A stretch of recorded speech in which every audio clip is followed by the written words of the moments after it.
एक दफ़ा का जिक्र है कि फज्जा मरासी डॉक्टर को गया दवाई लैन। डॉक्टर सीगा पिंड का, तो रेट वह बहुत ज़्यादा सी फीस का, दवाई शवाई भी काफ़ी महंगी सी। वो फज्जे मरासी ने तरले शरले वाह मारे वो, ठीक है। फीसा फूसा भी उन्हें काफ़ी रखिया सी, तरला शरला मारिया, मरासी मन्ने तो कोई ना खैर दवाई ले ली। वो दवाई ले ली, 5-7 दिन खाधी का फज्जे होना ने, तो फज्जे होना का काम हो गया, दुनिया तो जाते रहे। दुनिया तो उन्होंने नाम मुक गया, तो आसमाना ते पहुँच गए। आसमाना ते तुरे फिरन फज्जे मरासी होने, तो वो तुरद्या तुरद्या उन्हें जन्नत का दरवाज़ा नज़र आया, तो उन्हें चलो जा जन्नत चल जाने हैं। तो उन्हें जन्नत का दरवाज़ा खड़काया, ये फर्जी कहानी जी की करनी। जन्नत का दरवाज़ा खड़काया तो कहता वो फरिश्ता जन्नत का बाहर खलोता सी। आंदा हाँ भी फज्जा मरासी तू किधर आया? मैं जन्नत च आया। तेरा नाम की है? फज्जा मरासी। मैं लिस्ट चैक कर लवां पहलों। वो फरिश्ते ने लिस्ट चैक की, ना तो कोई नज़र ना आया। तो फज्जे मरासी ने तेरा जन्नत लिस्ट ना नहीं है, चला जा इत्थों, जा दो जगह जाके पता कर। वो फज्जा मरासी आसमाना से घूमता घुमाता दो जगह नूं गया, तो दो जगह दरवाज़ा खड़काया, तो उत्थे दरोगा खड़ोता सी दो जगह का।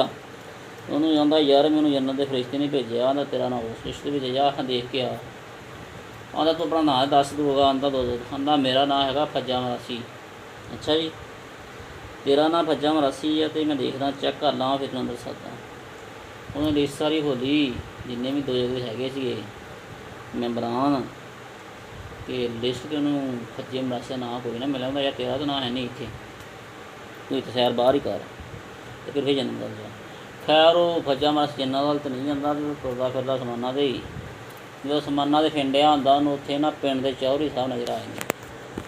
चौधरी साहब नूं फज्जा मरासी नज़र आ जाता, तो दोवें आपस इकट्ठे हो जाते, लग पेंदे गल्लां करन। आंदा फज्जा मरासी तू इत्थे करा फिरदा? आंदा यार वो अपना पिंड दा डॉक्टर नहीं गा, वो मैं चल गया दवाई लैन, तो उन्हें दवाई मैंने दी है। दवाई की 4 साल पहले मैंने पहुँचाता आसमाना से।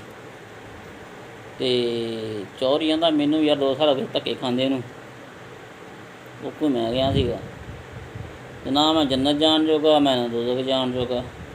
कहते चलो फिर आप दोवें आसमाना से सैर करते हैं, लेकिन चंगी नहीं की उन्हें डॉक्टर ने छड्डना। अजे असीं 4 साल जीना सी होर, तो सानूं नक्कों लै गया, ना असीं जन्नत जोगे ना असीं दोज़ख जोगे।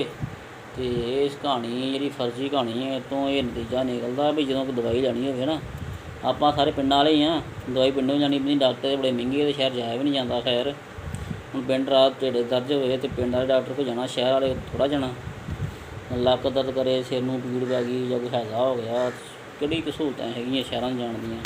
जाओ भी 5-7 हज़ार बने तो अपनी तुहानूं पता 100 रुपया ही होंदा। फिर ਜਿਹੜੇ 5-7 ਹੁੰਦੇ ਉਹਨਾਂ ਵਿੱਚ ਇੱਕ ਨੂੰ ਜਰਾ ਪਰਖ ਲਿਆ ਕਰੋ ਵੀ ਕਿਹੜਾ ਮਾੜਾ ਮੋਟਾ ਸੂਈ ਬੂਈ ਰੱਖਦਾ ਨਾ, ਜਿਹੜਾ ਨਲਕੇ ਸੈੱਟ ਕਰਨ ਵਾਲਾ ਡਾਕਟਰ ਆ, ਜਿਹਨੇ ਪਹਿਲਾਂ ਕੋਈ ਨਲਕਿਆਂ ਦੇ ਬੋਰ ਕੀਤੇ ਹੁੰਦੇ ਆ ਜਾਂ ਇਹਨੇ ਵੈਲਡਿੰਗ ਦਾ ਕੰਮ ਕੀਤਾ ਹੁੰਦਾ, ਉਹਨੇ ਫੱਟਾ ਰੱਖਿਆ ਵੀ ਡਾਕਟਰ ਦਾ, ਤੇ ਜਾ ਕੇ ਦਵਾਈ ਲੈ ਲਓ। ਤੇ ਫੇਰ ਕਹੋ ਵੀ ਲੈ ਵੀ ਫੱਜੇ ਹੋਣਾ ਦੇ ਜਿਹੜੇ ਦਵਾਈ ਦੇਣੀ ਸੀ ਢਿੱਡ ਪੀੜ ਦੀ, ਤੇ ਦੇ ਦਿੱਤੀ ਆ ਬਲੱਡ ਪ੍ਰੈਸ਼ਰ ਦੀ, ਤੇ ਫੱਜੇ ਹੋਣਾ ਦਾ BP ਡਾਊਨ ਹੋਇਆ, ਤੇ BP ਨੂੰ ਜਾਂਦੇ ਰਹੇ।